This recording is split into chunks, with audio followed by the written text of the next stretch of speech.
The PC release of Stellar Blade was not a usual port, but an opportunity long awaited by a wider part of the audience to finally hear about one of the most discussed exclusive game titles on the PS5. The generation gap between the new boy on the block and the PlayStation 3 was a frustrating one to most players who did not partake in Sony's latest generation. In my case, I found myself attracted to Stellar Blade not only by the outwardly charm, big titties, of the lead character being Eve, a character whose lust-worthiness initially made her stand out, but also by the prospect of delivering good, satisfying gameplay experience on the action front. And without that, nothing really makes a difference in this game. Although I consciously tried to avoid the majority of all the news about the PS5 version to have an objective view of it, Stellar Blade turned out to be a real rarity. A game of intense focus and tight design. This is one of the few games in the age of open world fatigue and live service fads that knows what it wants to be and always holds the stylistic and mechanical confidence it needs to do so.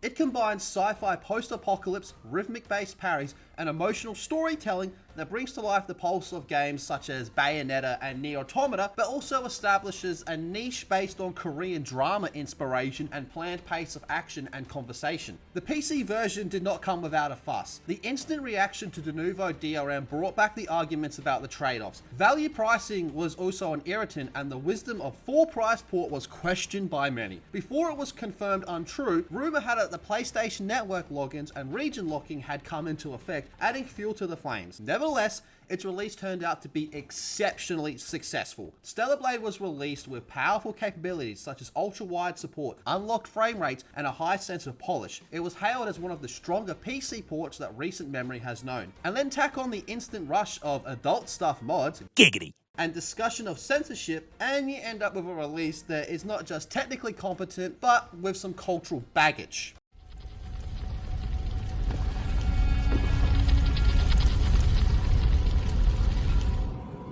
Seriously, I don't know how it even happened, but this game managed to just buck break so many fucking people. It's just crazy to think about, honestly.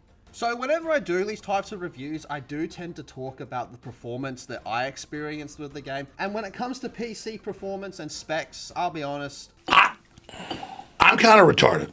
However, I have a Ryzen 7 580X combined with an RTX 4080 Super and a DDR4 RAM of 32 gigs. The PC version has more than good performance overall. At 1080p, the game never had any dips, stutters, or frame timing problems at all with the game locking in high frame rates. Stability was remarkably good, other than a single crash I had in the course of playing the whole game. Otherwise, it's a significant achievement even to a port. Now, I don't know if this makes a difference, but I streamed like majority of my gameplay of this, so maybe that's why there was the crash. You know, there's a bit more being used with it all. Load times immediately after the first boot up were almost instant, and the game never fell prey to the all too common shader compilation stutter that many Unreal Engine games suffer from. DLSS, FSR, and XeSS are all supported, but with such a powerful rig performance enhancing technologies were unnecessary. Nevertheless, they ensure that the game is extremely scalable on a large hardware variety. Just because the port is technically competent does not invalidate the fact that the addition of de novo is just incredibly irritating. Unwanted bloat with an otherwise phenomenal performance, it makes no sense at all in a single player game of this sort, where piracy protection arguably has little to no practical value. But what does that have to do with anything? No. He's got a point. The fact that Stellar Blade plays this well even with de novo says more about the skill of the devs as it does about the merit of DRM. Take that out and this might be one of the best ports in the last 5 years. Stellar Blade gets all the bells and whistles when it comes into PC, featuring possibly as full an options, settings, and graphics menu as I can recall receiving in a long time. It's not all about sliders, it's about control. The game offers the player the opportunity to adjust almost every aspect of the game's graphic, ranging from the clarity of the shadows to motion blur, bloom, and film grain. Post-processing effects can be turned off, and sophisticated features such as ray trace, shadows, and reflection are available to whoever wants to turn that on, assuming you have the hardware required to make use of them. At its lowest presets, Stellar Blade keeps its underlying graphical aesthetic intact whilst reducing all of its more performance-intensive effects, which means that it can run on less powerful hardware and even mid-range systems without much compromise. On the upper-end systems, the game is lit beautifully. has lots of practical effects, and has fantastically detailed character models, and particularly Eve, whose rendering is distinguished by texture resolution and the fluidity of her animation. Trust me, I like quadruple checked all of that. And I mean all of that. It says Eve. Did you guys see that? Eve. One more time, just to be safe.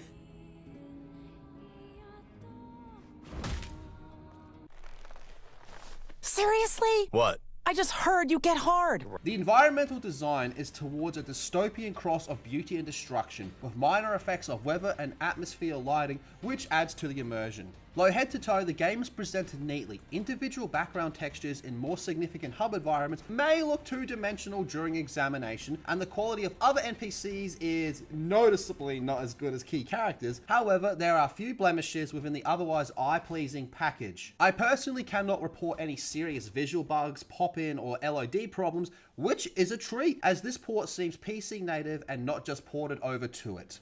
Stellar Blade supports both a keyboard and mouse, but it quickly becomes very obvious that the controls were designed with controller in mind. The menus and general interface, as well as the UI, are geared towards console-focused design, including massive icons, radial menus, and button prompts, making the game appear to have been ported straight out of the PS5. Although all its functions are an adequate way to the PC, some of the actions involving the usage of a mouse are somewhat clumsy, especially in inventory, skill trees, and navigating the map. Hovering and nesting menus being a bit too hard to see. In spite of these restrictions, the gameplay using controller feels solid and rapid. There is no input lag, and fighting is smooth in timing as dodges. Parries and combos have a short window to pull off. When a gamepad is used, everything seems to go smoothly and fluidly. It has no input switching jarring weirdness, as its prompts are clear at all times. The UI could be considered disappointing to PC people in the fact that no PC native UI is present, but the core input handling is sound. Even better when played on a controller, as the game was clearly intended to be played with such. The main gameplay loop of Stellar Blade touches a combination of carefully calculated timing-orientated battles with battle support, growth of gear, and layering storytelling in cinematic ways. It revolves around combat through the completely swanky interface of light and heavy offensive and well-timed dodges and parries, and powered-up beta skills that propel the game with its high-impact sensation. When staying aggressive by landing hits, parrying, and not taking damage, players generate beta energy. That power can be used to consume special skills that involve a lot of damage, stagger, or have an area of effect type of damage. To add to all that, Eve also possesses a burst mode, which allows her to increase her capabilities temporarily and even access ranged attacks that are based around the drone, which gives depth to the variety of Eve's combat skills. At first, battles seem to be based on timing and spacing, but as one gets better, the fighting becomes expanded into a rapid technical dance where split-second decisions are necessary, especially boss fights that require good pattern recognition and knowledge about when to open the guard and when to bait an attack. Stellar Blade uses various systems of progression to divide into upgrades. Experiences received in combat and questing raises Eve. Activating passive bonuses and branching to access stronger branches of skills, the skill tree can be split into several groups, including attack, survival, and beta. All of them provide various improvements such as new combos, better dodges, or even more deadly skills, and leave the choice up to players how they want to progress Eve. Nodes are unlocked by spending SP, and one can respec them at any time by consuming an item, therefore they are encouraged to experiment. Gear upgrades also exist too, and they necessitate crafting materials to be found all over the world in order to enhance things such as the sword, drone, and modules that grant passive stat buffs or utility abilities for Eve. Another incentive is added by cosmetics. Eve's costumes are obtained via a mix of exploration, side quests, and resource gathering. Although cosmetic, these outfits often served as a reward of taking an off-beaten path and provide players an incentive to peek around every nook of the scenery. And you know, you get to have a peek around every nook of Eve almost with some of these costumes as well. Mama!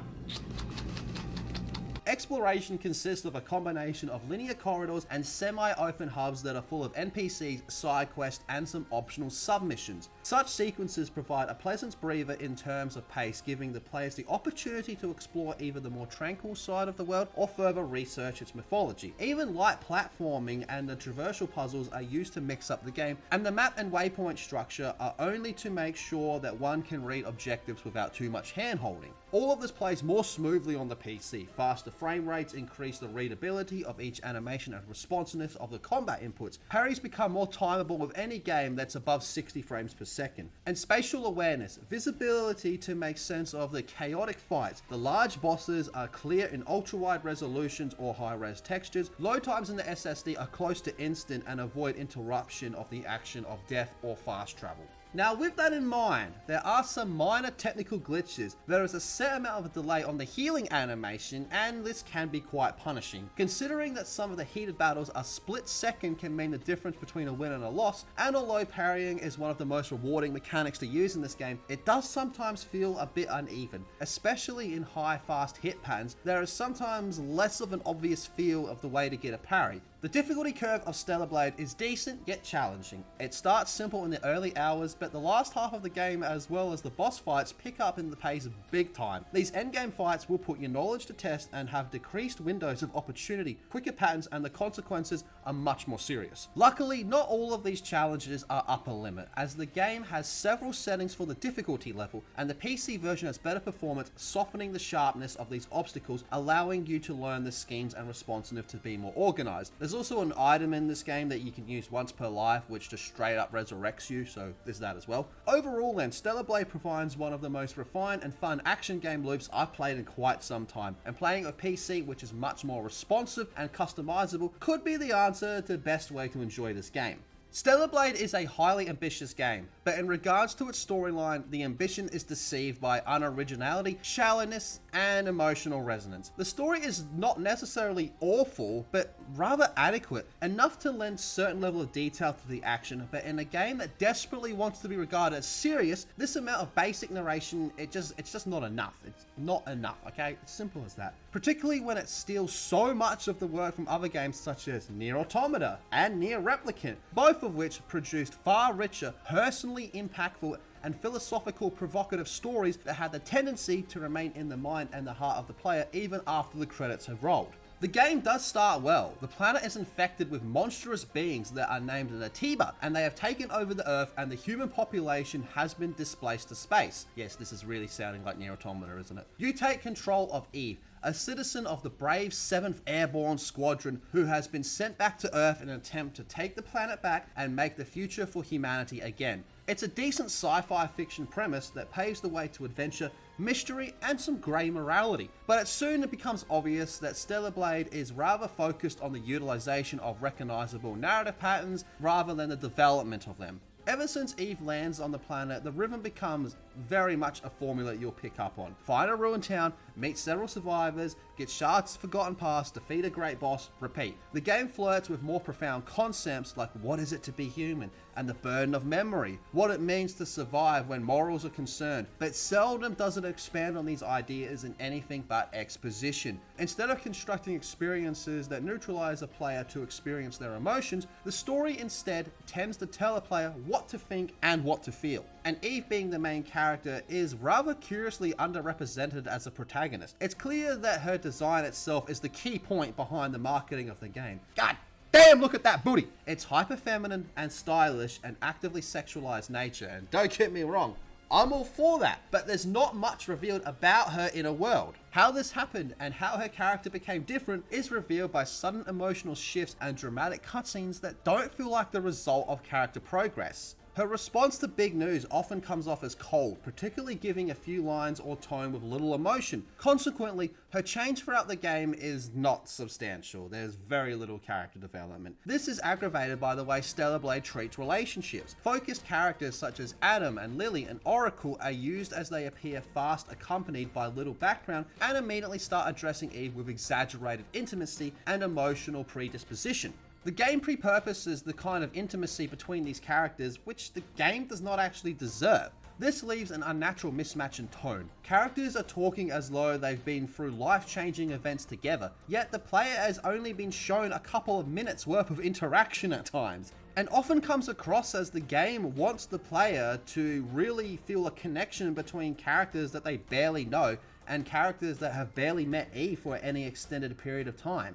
The game will occasionally attempt to emotionally earn a payoff that just simply was not earned, such as the moment of a betrayal or a character sacrifice. In instances, there were no preparation to be made for such moments to stick. The scenes that are intended to make one think or feel sad are often one-dimensional and kind of come across as checklists in a lot of places. The speech is well enough, but can tend to be a bit bumptious. Dialogue between characters are too exposition intensive, comprised of ambiguous science fiction jargons and hackneyed uplifting phrases. The world building is not so bad, but it's very superficial. Settings are visually lush, destroyed cities and bleak institutions, eerie ruins, but the narration that reveals their purpose or significance is either lacking or minimal. The emotional storytelling has the form of data logs, graffiti, or some minor creating on the set, and the message conveyed by them is rarely significant or unexpected. The main secrets, who are the Natibas, what made Earth fall, is all asked throughout, but it's only answered with some pretty weak climaxes in my opinion. At this point, the story gradually dies out instead of exploding into deep stomach awakening or into a moral dilemma. Now, when Nier Automata confronted the player with these types of stories, multi-layered character development and moral greyness, Stellar Blade does not take the same chances. And it comes across like the themes have been added as window dressing and not the support pillars of the story. And it's not just me that feels like this story is weak. Even more damningly, and please forgive me if I mispronounce this, Kim Hung-tae, the director of the game, has admitted that the story is probably the worst aspect of the game. He has simply said he wanted to do more of the story in a second game, openly acknowledging that they were not satisfied with the story in the first one. The candidness of the creator is something that is not witnessed very often, and it is good that the creator is honest with himself and the fans, except for when he's talking about the PS5 censorship of this game. That's a whole other fucking conversation. However, it also proves the argument with some players that the story of the game is memorable, but it's not the kind that stands the test of time. And when it comes to a game that obviously wants to be taken seriously by giants of the action genre, it's just not good enough. A plot in Stellar Blade functions in a way as a backdrop rather than a pillar. It can be organized and given a musical tone to it, but it hardly makes the game transcend the mechanical genius of the game. In case a sequel is indeed going to crank this world and character up a notch, the writing will have to step off the path and begin creating something with a soul. And they do have the potential, but they have yet to use it, as the Earth Eve is trying to reclaim. They just sit back and watch it go to waste. Now, Stellar Blade commonly attracts discussion of its visuals and battle. Another more subtle power rests in its audio design. It has been highly refined throughout, immersive and closely connected to experience of playing, ranging through the ringing swing of a sword to the squeak of wind carrying away in the ruins. The audio environment of the game adds value to fine-grained feedback as well as other overall environmental stimulation.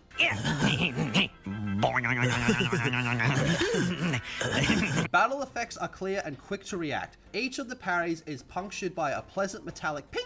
Each dodge is accompanied by minute audio cues, and weapon hits vary as per the type of enemy the combo you use. It's a shame, there's not really a variety of melee weapons you can use, just the one. Anyway, such variety endows the combat with senses of layers, which increases timing and feedback options on the part of the player. A mechanically clear sound design is effective in a game in which precision is key as it supports the action, but does not overtake it. The surrounding sound outside the fight is also excellently made. Destroyed cities are haunted with nightmarish winds, far-off rubble and underground tunnels are filled with shifting effects of dripping water and flickering machinery. The changes in the environment are piled onto the exploration to sell the tone and the mood of every place. The sound does not scream out, but it's said to be effective because of how mellow it is. There is a soundtrack which is pretty good. I'd call it quite serviceable, with some flashes of genius, especially during boss fights. The score incorporates elements of orchestra together with electronics, but it tends towards sweeping strings masked by synths and some rare vocal hints. Music that plays during exploration and cutscenes is generally less intense and is usually pushed down into the background.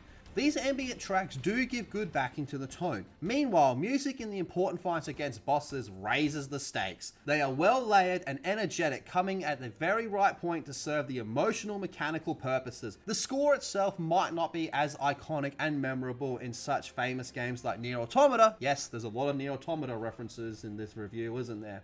But then when you look at the game, I think you understand why. However, the score though does serve the experience. Boss themes are the obvious highlights. And I'll be honest with you, this game kind of made me like K-pop a little bit. Yeah, I said it.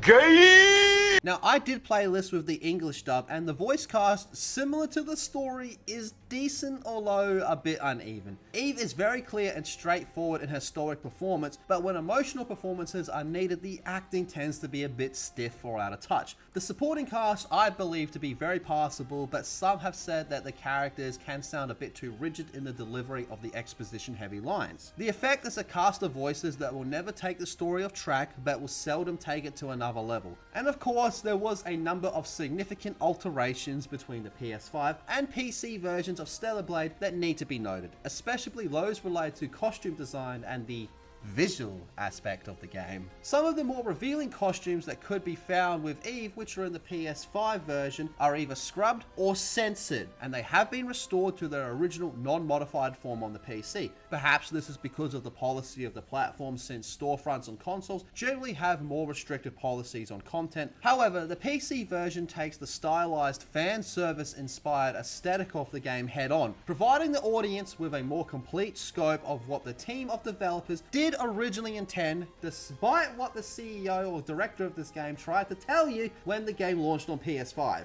Moreover, the PC modding community went boom during the launch as well, with all its informalities such as the explosion of customization of content speaks to the PC platform and the desires of its users to control the appearance and feel of the game. Within days, dozens of customization mods came out, some adding to the fan service even more, some aiming at the quality of life improvements. Whether they were to be used intentionally or not, the sheer quality and velocity of which these mods were created indicated how essential customization is to the PC community and how much more liberty the modified game provided over the console version. And like I said earlier during this review, the way Eve is designed in this game really broke a lot of people. There was this massive fucking argument about, is this game over-sexualized and all that type of retarded shit. No, I don't believe she's over-sexualized. There is straight up pornography games out there that you can go and play if you want to see what that actually looks like. Does it tend to go a little bit further in the fan service than most games? Sure.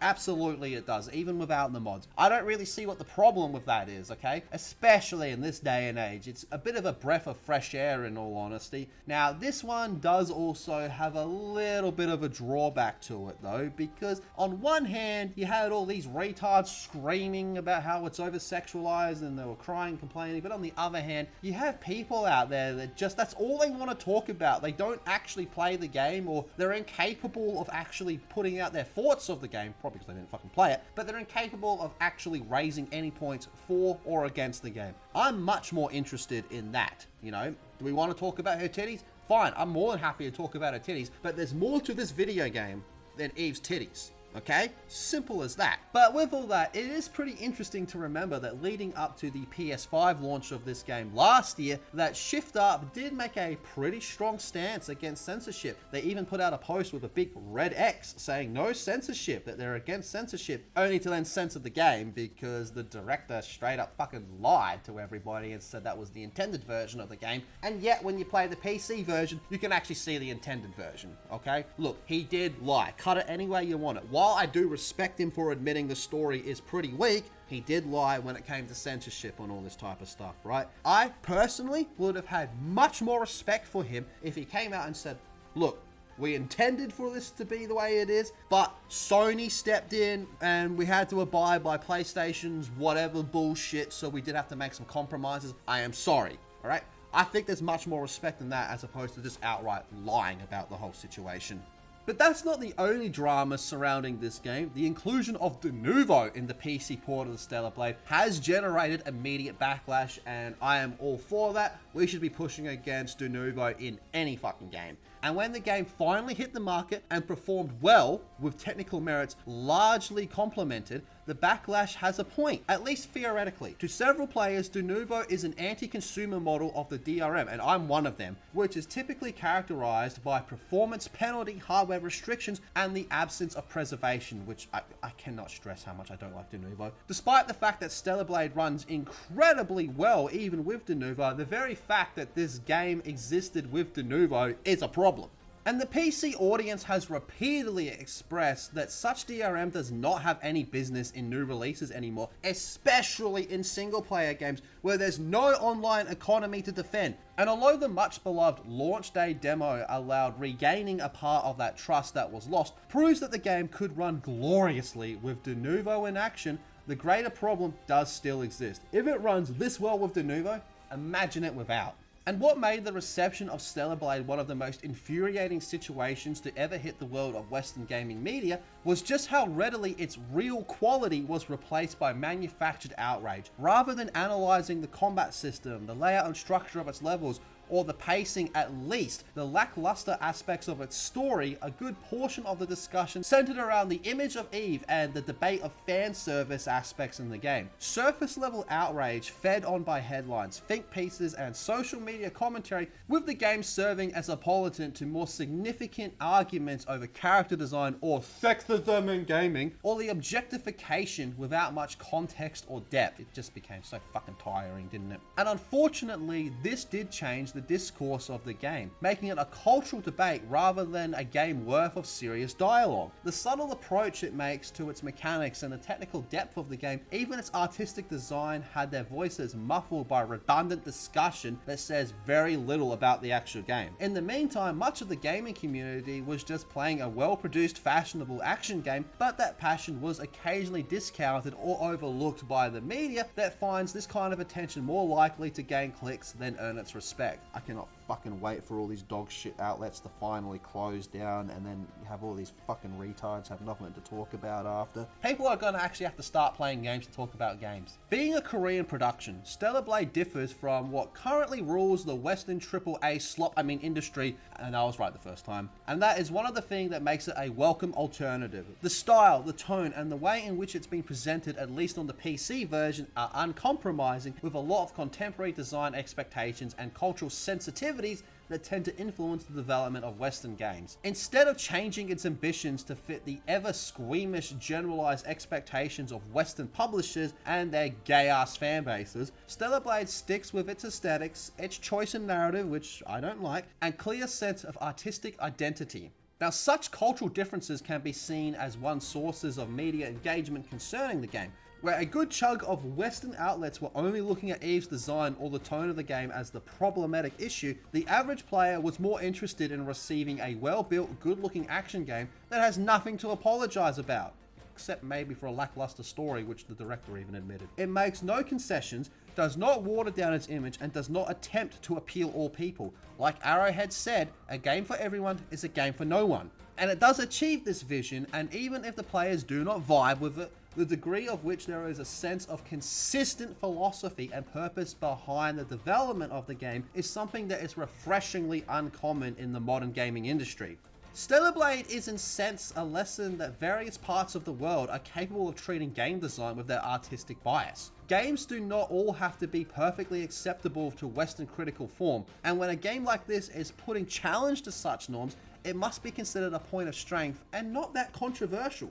Without a doubt, the PC version of Stellar Blade is the best and only way to feel the game as far as I'm concerned. It provides better graphics, more fluid gameplay, quicker load ups, and more adjustability of content. All these things, of course, the console had to dial down. The adjustability of the DLSS, FSR, as well as ray tracing is such that the player have maximum control over the fidelity and frame rate, and within the outcome is a version of the game that is not only more aesthetic, but more tactile by barefacing its combat system, wherein timing and responsiveness all do matter.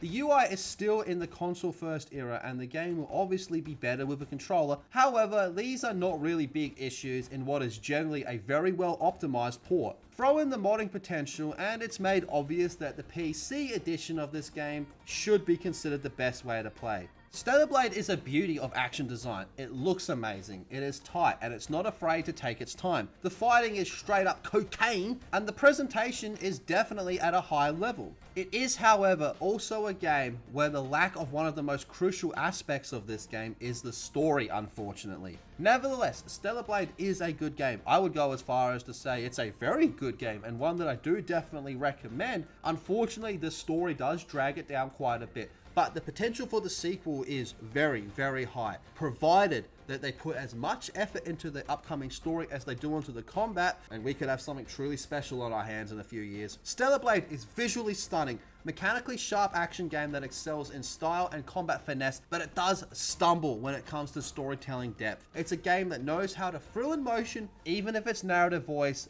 feels very much borrowed rather than earned. But this is where I want to hear from you. Have you played Stellar Blade? Do you plan to play Stellar Blade? And what are your thoughts on Stellar Blade? And more importantly, are you a titty guy or a booty guy? Don't worry, girls can answer this one too. I want to give a huge thank you to everybody for watching this, and a massive thank you to the channel members. You guys actually make this very much possible to do. If you enjoyed the video, give it a thumbs up, share it around, all that good stuff, and we'll see you all in the next video.